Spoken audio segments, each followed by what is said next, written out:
What's going on, 80K Sports Performance families? Ryan here with this week's Coach's Corner. And this week I wanted to talk about the difference between general physical preparation and sport-specific preparation.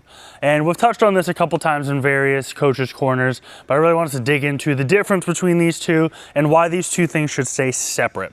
So general physical preparation is primarily what we're doing here when you're doing your performance training. We're working on qualities like strength, speed, power, explosiveness, all of those things. Those are things that are typically built in the weight room. Whereas our sport-specific skills and preparation is done in things like private skills lessons, practices, games, tournaments. So they're two very different things.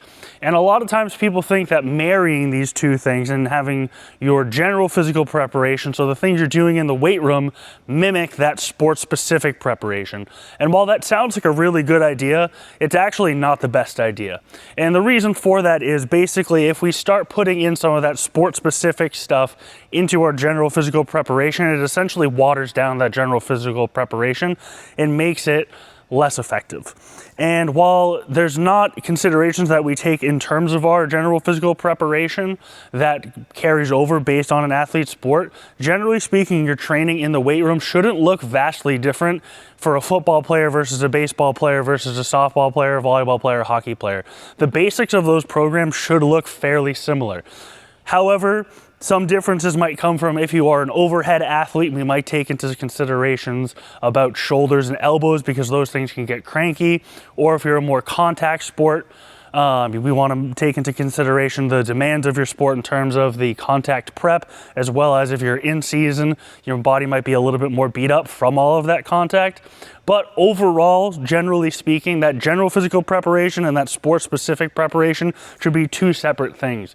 So all of our athletes, pretty much regardless of sport, are doing a similar program, again with minor differences based on their respective sport.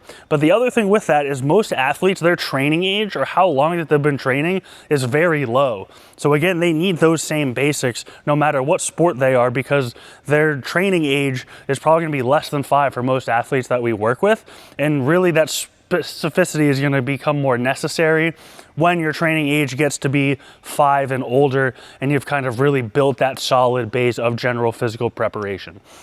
If you have questions about what your athlete should be doing, is what they're doing the most effective, feel free to reach out and we can talk about how we can best help your athlete differentiate that GPP and SPP. And we'll see you in next week's Coach's Corner.